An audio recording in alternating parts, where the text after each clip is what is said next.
আপনি চান কিনা আগে বলেন। সমাধান আমি তো চাই।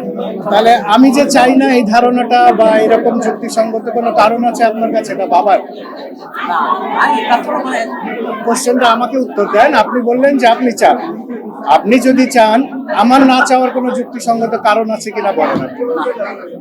সিম্পল আনসার তো আপনিই দিবেন।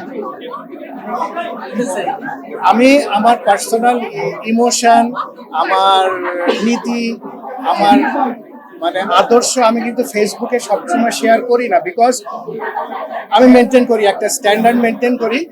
অনেক সময় হয়তো পারিপার্শ্বিক অবস্থার জন্য আমরা স্ট্যান্ডার্ডটাকে নিচেও যাই, বাট তারপর একটা লেভেল মেনটেন করে ওর নিচে কখনো আমি যাই না।